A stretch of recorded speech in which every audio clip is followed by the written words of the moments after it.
দখলদার ইসরায়েলি বাহিনীর সাথে হামাস, হিজবুল্লাহ ও ইরানের তুমুল যুদ্ধ চলছে। অন্যদিকে রাশিয়া ও ইউক্রেনের যুদ্ধ ভয়ঙ্কর রূপ ধারণ করেছে। দর্শক, এই সূত্র ধরেই তৃতীয় বিশ্বযুদ্ধের মুখোমুখি পুরো বিশ্ব। দর্শক, আমাদের হাতে এসেছে সর্বশেষ ভয়ঙ্কর আপডেট, আন্তর্জাতিক সংবাদ। সংবাদের শুরুতেই থাকছে সংবাদ শিরোনাম। প্রথমেই জানাবো, পরমাণু ইস্যুতে এবার 3 শক্তিশালী দেশের সঙ্গে বসছে ইরান। এরপরে জানাবো, ইসরায়েলে একদিনে 340 মিসাইল হামলা হিজবুল্লাহর, ব্যাপক ক্ষয়ক্ষতি। আরো জানাবো, ইরানের আহ্বান, ইসরায়েলি আগ্রাসন থেকে ফিলিস্তিনি নারীদের রক্ষা করুন। এরপরে জানাবো, উত্তর পাকিস্তানে পুলিশের সঙ্গে ইমরান খানের সমর্থকদের ব্যাপক সংঘর্ষ।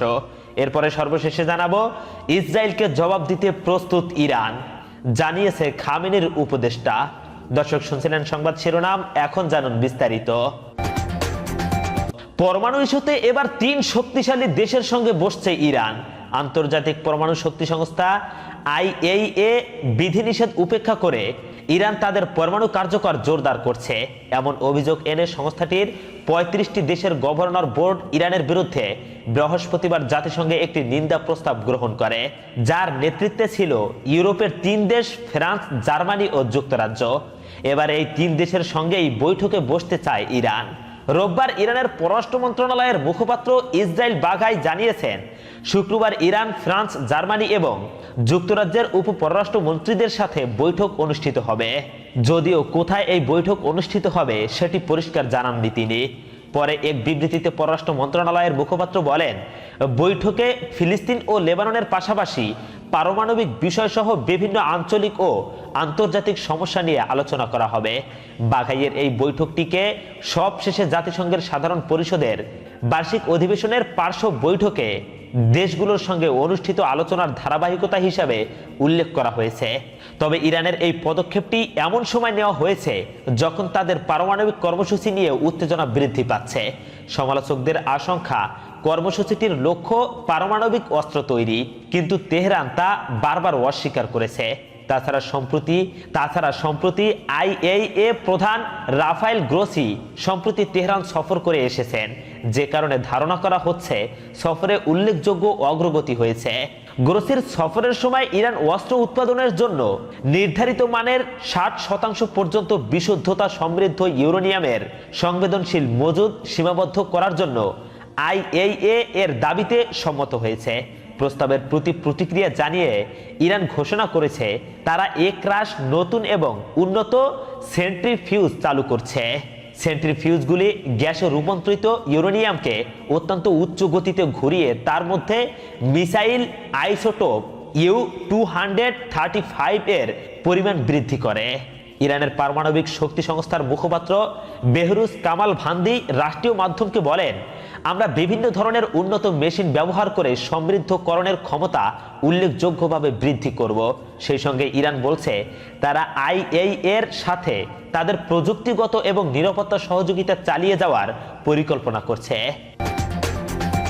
দর্শক, এখন জানাবো, ইসরায়েলে একদিনে 340 মিসাইল হামলা হিজবুল্লাহর, ব্যাপক ক্ষয়ক্ষতি। ইসরায়েলে একযোগে 340টি মিসাইল হামলা চালিয়েছে লেবাননের সশস্ত্র গোষ্ঠী হিজবুল্লাহ। এছাড়া ড্রোন দিয়েও হামলা চালিয়েছে তারা। সোমবার 25শে নভেম্বর এক প্রতিবেদনে এই তথ্য জানিয়েছে সংবাদ মাধ্যম আল জাজিরা। যুদ্ধবিরতি চুক্তি নিয়ে আলোচনার মধ্যেই রবিবার ভয়াবহ এই হামলার ঘটনা ঘটল। এতে ইসরায়েলে ব্যাপক ক্ষয়ক্ষতি হয়েছে। এছাড়া দক্ষিণ ইসরায়েলের একটি সেনা ঘাঁটিতেও প্রথমবারের মতো হামলা চালিয়েছে হিজবুল্লাহ। এসব হামলায় আহত হয়েছে অন্তত 11 জন। হিজবুল্লাহ বলেছে, তারা প্রথমবারের মতো দক্ষিণ ইসরায়েলের আশদোদ নৌঘাঁটিতে হামলা চালিয়েছে। উন্নত ক্ষেপণাস্ত্র এবং স্ট্রাইক ড্রোন ব্যবহার করে তেল আবিবের একটি সামরিক লক্ষ্যবস্তুতেও অভিযান পরিচালনা করা হয়েছে বলে দাবি করেছে হিজবুল্লাহ। এদিকে হিজবুল্লাহর হামলার মধ্যে ইসরায়েলি সামরিক বাহিনী তেল আবিবের শহরতলি সহ মধ্য ও উত্তরাঞ্চলে বিমান হামলার সাইরেন বাজানোর খবর দিয়েছে। টাইমস অব ইসরায়েলের খবর অনুযায়ী ইসরায়েলি সামরিক বাহিনী জানিয়েছে, তারা উত্তর ইসরায়েলকে লক্ষ্য করে ছোড়া বেশ কয়েকটি ক্ষেপণাস্ত্র আটকে দিয়েছে। লেবানন থেকে 250টি ক্ষেপণাস্ত্র নিক্ষেপ করা হয়েছে বলেও জানিয়েছে তারা। পরে ইসরায়েলি সেনাবাহিনীর রেডিও জানায়, লেবানন থেকে 340টি মিসাইল নিক্ষেপ করা হয়েছে। এই হামলায় অন্তত 11 জন আহত হয়েছে, যার মধ্যে একজন মাঝারি থেকে গুরুতর অবস্থায় রয়েছেন বলে চিকিৎসা সংস্থাগুলো জানিয়েছে। সূত্র আল জাজিরা এবং টাইমস অব ইসরায়েলের। দর্শক, এখন জানাবো ইরানের আহ্বান, ইসরায়েলি আগ্রাসন থেকে ফিলিস্তিনি নারীদের রক্ষা করুন। ইহুদিবাদী ইসরায়েলের বর্বর আগ্রাসন ও গণহত্যা থেকে ফিলিস্তিনি নারীদের সুরক্ষা দেওয়ার জন্য আন্তর্জাতিক সম্প্রদায়ের প্রতি আহ্বান জানিয়েছে ইসলামী প্রজাতন্ত্র ইরান। নারীর বিরুদ্ধে সহিংসতার অবসান বিষয়ক আন্তর্জাতিক দিবস উপলক্ষে ইরানের পররাষ্ট্র মন্ত্রণালয়ের মুখপাত্র ইসমাইল বাগাই গতকাল রোববার সামাজিক মাধ্যম এক্স পেজে দেয়া এক পোস্টে এই আহ্বান জানান। গত এক বছরের বেশি সময় ধরে ইহুদিবাদী ইসরায়েল ফিলিস্তিনের অবরুদ্ধ গাজা উপত্যকায় বর্বর আগ্রাসন ও গণহত্যা চালিয়ে আসছে, যার বেশিরভাগ শিকার সেখানকার নারী ও শিশুরা।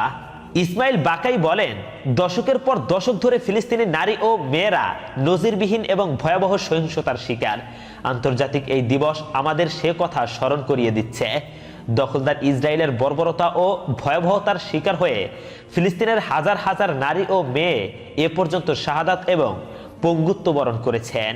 গত বছরের অক্টোবর থেকে এ পর্যন্ত ফিলিস্তিনি নারী ও মেয়েরা শাহাদাত বরণের পাশাপাশি মারাত্মকভাবে অনাহার ও বাস্তুচ্যুতির শিকার।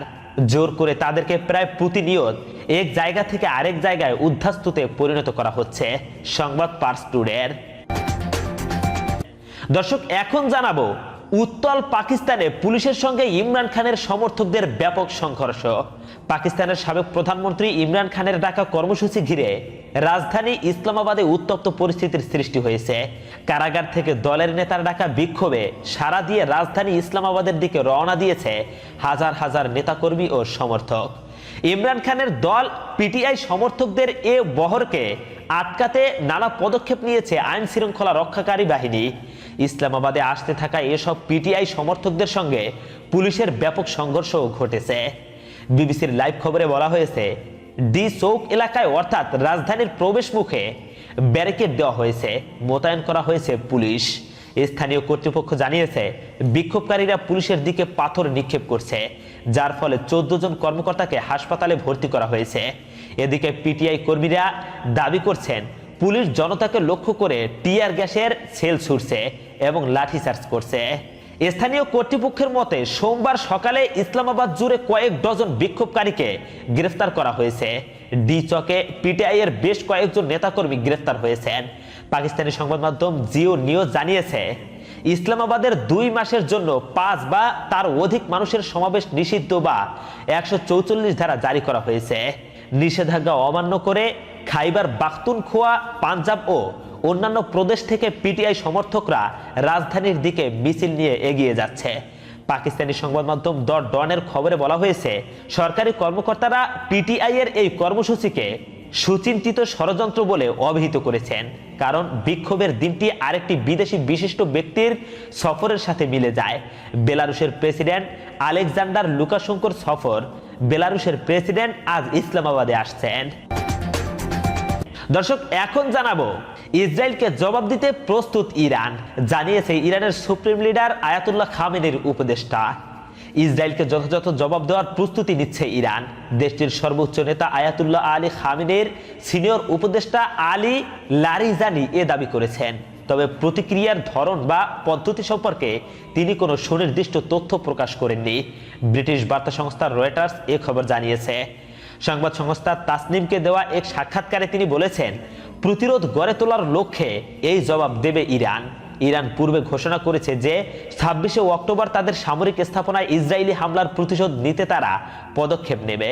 ইরান থেকে 1 অক্টোবর ছোড়া প্রায় 200 ব্যালিস্টিক ক্ষেপণাস্ত্রের প্রতিক্রিয়ায় এই হামলা চালিয়েছিল ইসরায়েল।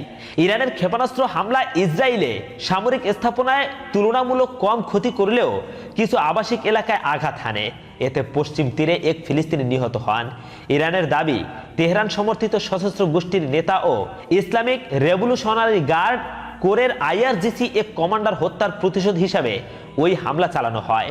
এদিকে লেবাননে ইরান সমর্থিত হিজবুল্লাহর অস্ত্র ভান্ডার হ্রাস পাচ্ছে বলে ইসরায়েলি দাবি উড়িয়ে দিয়েছেন লারিজানি। তিনি ওই দাবিকে কটাক্ষ করে বলেন, তাহলে অস্ত্রগুলো কি মঙ্গল গ্রহ থেকে আসছে? প্রিয় দর্শক, এই হলো আমাদের আজকের সংবাদ। পরবর্তী সংবাদটি পেতে এখনই আমাদের চ্যানেলটিকে সাবস্ক্রাইব করুন। আসসালামু আলাইকুম ওয়া রাহমাতুল্লাহ।